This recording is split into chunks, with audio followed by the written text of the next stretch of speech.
Bom dia. Tirando a máscara aqui porque eu vou dar um recado especial para você. Eu trago uma mensagem da morte. Você vai morrer hoje. Nós vamos trabalhar esse tema da morte. Como você reagiria se recebesse essa mensagem? Alguém dissesse que a morte iria te buscar, que você deixaria essa convivência, esse meio social que você tanto gosta. Qual seria a sua reação? Então nós vamos trabalhar nesse dia essa realidade que causa insegurança e medo para tanta gente, Qual a sua reação? Você tem alguma perspectiva de futuro, Você, diante dos desencontros da vida, você procura culpar os outros? Como é que você se comporta diante do não? Como é que você se comporta diante de situações difíceis? Tenta transferir a responsabilidade para os outros ou você passa a refletir essa realidade como consequência dos seus atos, de sua opção? Nós trabalhamos no outro encontro sobre a questão do livre-arbítrio, que o ser humano ele é dotado de razão e de consciência e liberdade. É isso que o diferencia de todos os outros seres. É o desafio da filosofia, a liberdade. Nós vamos refletir essa realidade porque essa possibilidade de escolha, essa questão da consciência, é isso que torna um ato moralmente válido, bom e diferencia o ser humano de todos os outros seres. Porque, segundo a filosofia, o homem é um ser capaz. Nós temos a faculdade cognoscitiva, a capacidade para conhecer. Agora, não é mágico. A gente precisa trabalhar isso. A gente precisa desenvolver como atleta. Ele vai ter que investir. Então, não há mágica. Existe o quê? Exige o esforço. E pensar no problema da morte, por exemplo, para muitas pessoas, a questão de superar velhas atitudes, qual é a sua postura? E aí nós tratamos da morte simbólica. Eu estou aberto para superar atitudes negativas, velhas, e construir o novo? Ou eu tenho dificuldades de abrir mão do velho? Eu sou centrado no meu eu não sou capaz de pensar no outro? Então a gente está vendo que a campanha da fraternidade trabalha essa questão do dom e compromisso. Agora nessa questão do coronavírus aí, quantas milhões de pessoas ainda vai ter que morrer para que a gente possa ter uma atitude mais séria, ter um compromisso maior com a vida? Então é importante essa questão de renunciar a algo, Então ter compromisso implica também na renúncia. E aí nós vamos trabalhar dois autores aqui. Heidegger diz assim, que o homem é um ser que caminha para a morte. Mas é importante esse cuidado para não pensar numa perspectiva negativa, O homem caminha para a morte.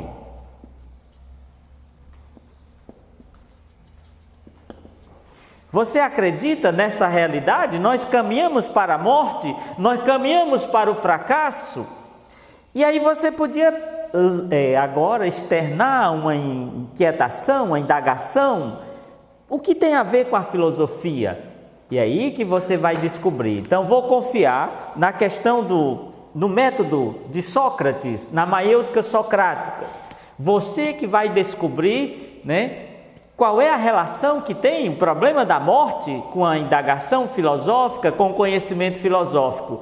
Sócrates, em seu método, observando a mãe, que era parteira, a maiêutica significa o quê? A arte de dar luz. Então, o aluno é que vai ter que encontrar a resposta, dar luz ao conhecimento. Então, vocês vão refletir essas ideias e encontrar a resposta da relação que tem a morte com a indagação filosófica, com o conhecimento filosófico. E vamos trabalhar também essa outra questão mais interessante de Montaigne, que seria aprender a viver. A vida em si, ela não é um bem nem um mal, mas ela torna-se bem ou mal a partir daquilo que você vive, segundo o que dela fazeis. É essa a realidade maior sobre a morte. Então, na teoria tomista, nós tendemos naturalmente para o Criador, né, de buscar o bem, né? Então, a liberdade seria um bem supremo. E se tudo fosse determinado por Deus, né? Nós falamos dessa crença na divindade. Se tudo já fosse determinado por Ele, então os conselhos que vocês recebem de casa dos pais, as exortações, as recompensas, os castigos, as proibições seriam inúteis. E o mais importante, que o ser humano não seria responsável por suas ações. Se já estivéssemos nessa percepção determinista, como lá na concepção mítica, se você lembra, na concepção mítica, tudo estava decidido pelos deuses. Qual é o papel do ser? Era simplesmente cumprir. Não adianta fugir do destino, porque já havia essa percepção da intervenção dos deuses para proteger, para punir os seus. Então, é a filosofia que nos ajuda a pensar diferente. E nós já estudamos essas condições que ajudaram a construir uma nova visão de mundo, uma nova percepção da vida. Inclusive, uma explicação racional da origem do cosmos. Nós temos aqui, por exemplo, das condições históricas para o surgimento da filosofia, as viagens marítimas, né? Essas viagens que ajudaram a promover um desencantamento, uma desmistificação de que tudo estava lá já decidido pelos deuses. Aí vem a questão também do calendário, que nós vamos ter uma nova percepção do tempo, o tempo como algo natural, como algo nosso, como algo humano. Somos nós que construímos essa realidade. Então hoje as consequências que estamos vivenciando dessa pandemia, isso é reflexo da ação humana. Se a gente tiver mais cuidado, se a gente buscar meios para proteger a vida, vai reduzir os danos. E aí tem o outro ponto, que o surgimento da vida urbana, né? A invenção da escrita, a escrita que vai dar para a gente uma nova percepção da realidade, uma nova concepção de vida, vai alargar o horizonte do entendimento humano. Então hoje nós vamos trabalhar essa questão da morte.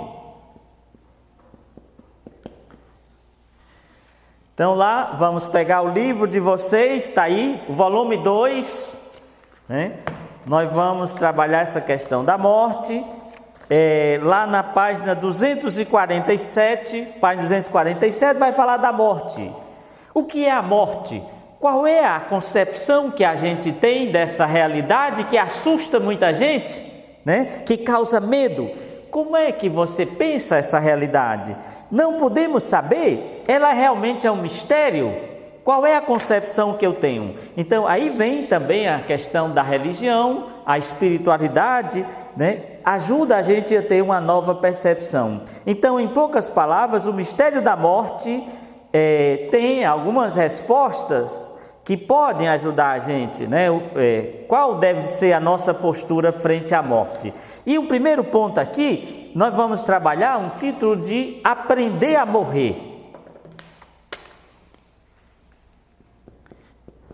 Aprender a morrer.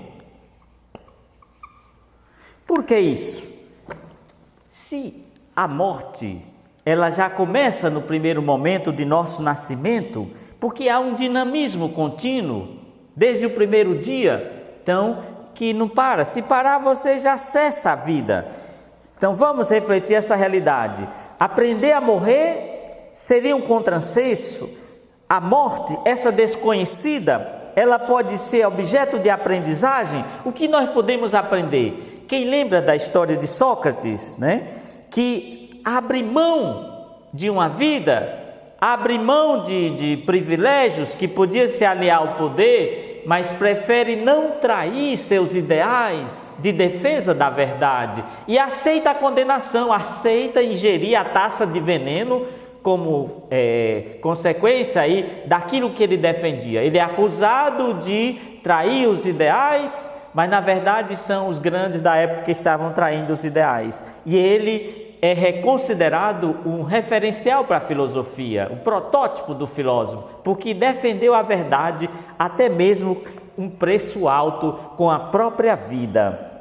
Então, não se trata de pensar continuamente na morte aqui, não ficar com medo, mas considerar diante de sua inevitabilidade. É uma realidade que todos vamos passar, é parte da condição humana. Então, podemos aceitá-la com serenidade, revendo quais são os valores que nós estamos defendendo e a maioria pelo qual vivemos, distinguindo o que é de fato essencial nas nossas opções. Nós estamos buscando o supérfluo, como estamos cuidando da vida. Então é nesse sentido. Então há pessoas que só reavaliam a vida em situações limite, quando sofrem um acidente, uma perda imensa. Então, às vezes, isso vai ajudar a repensar a fragilidade da vida. Outros preferem não pensar na morte porque a veem como um aniquilamento, depois do qual nada existiria. E aí? A vida da gente cessa, não há mais nada? Aí vem uma outra dimensão no campo teológico, que a morte seria apenas um caminho, um passo para uma dimensão maior. Aí entra a dimensão da fé, aí já é outra área, nós vamos entrar na teologia. Então, pensar essa realidade, é importante a gente pensar quais valores nós estamos buscando, assumindo em nossa convivência. Então, de qualquer maneira, a morte seria um enigma que sempre preocupou, que sempre afetou a segurança humana. Estudos a respeito dos primórdios da civilização relacionam o registro dos sinais de culto aos mortos, ao aparecimento das primeiras angústias. A morte seria a fronteira que não representa apenas o fim da vida, mas o limiar de outra realidade. Aí entra o dado da fé. Com a morte começa uma nova dimensão. E aí nós não temos um dado maior, temos um dado de esperança, um dado de fé. E outro ponto vem a questão da negação da morte. Com o avanço da ciência, há aqueles que desejam driblar a doença e a morte, escolhendo talvez investir com técnicas, com recursos para ampliar o seu tempo de vida, na esperança de ser concentrado uma cura, talvez por uma enfermidade. Tem gente que passa por um processo até de congelamento. Então, esses esperançosos da imortalidade recorrem, à criogenia, esse processo de alta tecnologia usado para resfriar materiais a baixíssima temperatura. Com inúmeras explicações em medicina, a mais conhecida do público é o congelamento de embriões em clínicas de fertilização. Depois de descongelados e implantados no útero, a gestação segue seu curso normal.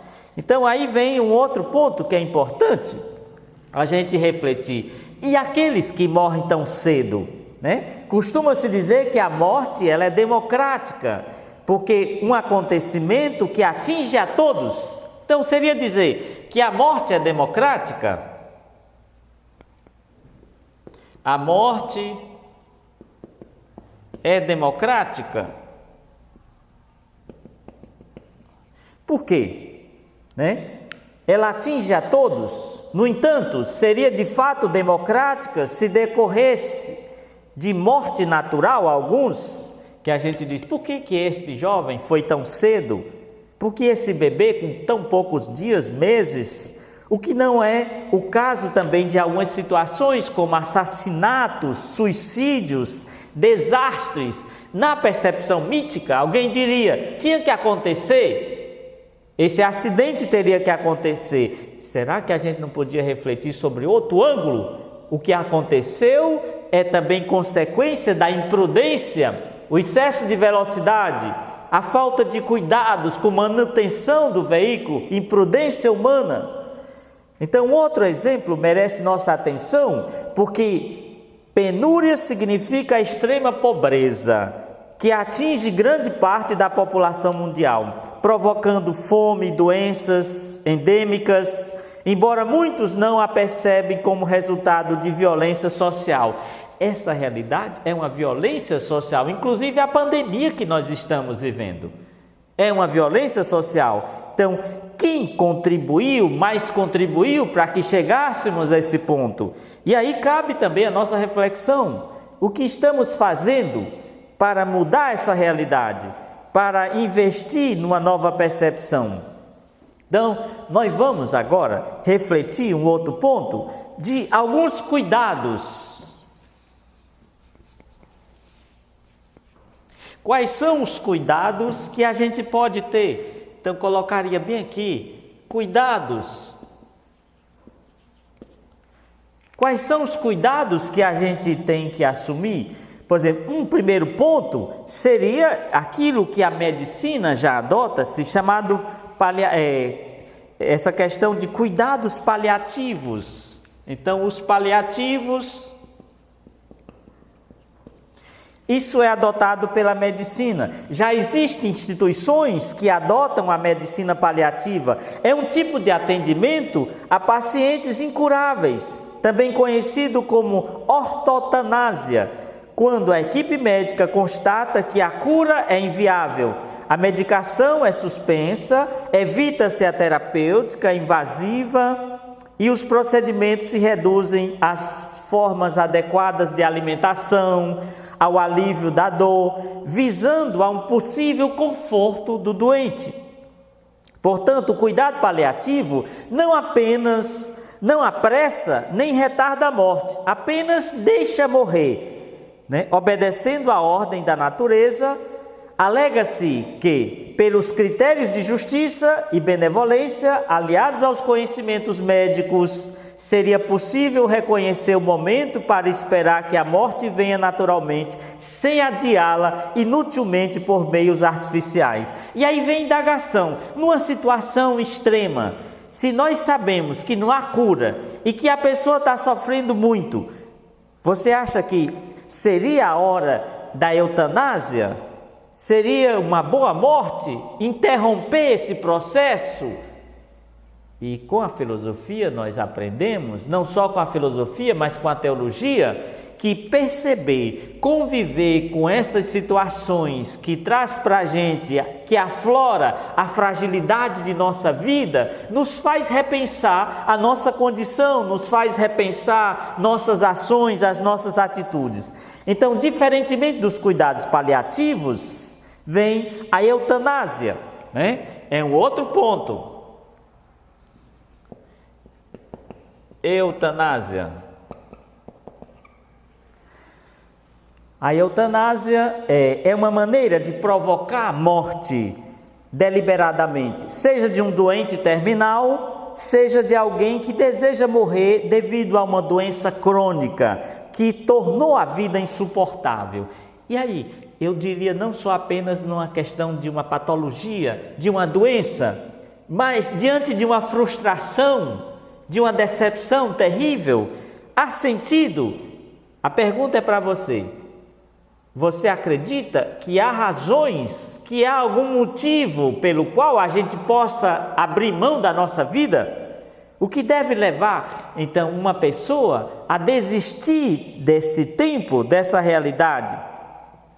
Tem aí os dois tipos de eutanásia, a ativa e a passiva. Ativa quando uma ação provoca a morte, passiva ao ser interrompidos os cuidados médicos, desligando-se os aparelhos que mantinham o paciente vivo. Como exemplo de eutanásia ativa, lembramos o caso do espanhol Ramon, relatado no filme Mar Dentro, que ficou tetraplégico durante 29 anos após sofrer um acidente ao mergulhar. Lutou judicialmente pela autorização da eutanásia, sem sucesso. Religiosos e a família eram contra a solução extrema, mas Ramon contou com a ajuda de uma amiga para consumar, em 1998, o que ele próprio chamava de morte digna. Então é assim. Vamos trabalhar um outro ponto, tem os prós e os contras, aí vem os motivos religiosos, argumentos religiosos. Os argumentos religiosos se opõem aos que recorrem apenas a critérios laicos. Então nós vamos fazer o seguinte: a morte também seria uma perda? Exige, por exemplo, quando falamos de compromisso, ele exige renúncia, exige, porque alguns até acham assim, não vou me comprometer seriamente com alguém porque vou ter que abrir mão de algo pessoal, vou ter que renunciar a algo. Então vamos fazer assim, nosso tema de hoje, nosso capítulo, para que vocês ampliem essa percepção sobre essa realidade que afeta muita gente, né? Heidegger diz que o homem é um ser que caminha para a morte. Montaigne mostra que perceber essa realidade seria aprender a viver, repensar a vida. Então nós temos uma atividade bem light aí para vocês, né? Colocar aqui na página 261. Para a gente encerrar nossa atividade, nossa aula. Então, página 261. Pronto. Página 261, 261, nós temos o tema de como filosofar é aprender a morrer. De como filosofar é aprender a morrer. E tá aí, página 261, vocês vão responder essas 3 questões, bem aqui no final da página. 3 questões. Questões 1 a 3. Pronto. Então tá aí. Então reflitam esse texto, né? Sobre essa realidade, de como, da relação que tem essa percepção da morte com o conhecimento filosófico, de como filosofar é aprender a morrer. Então fica aí essa atividade, até a próxima.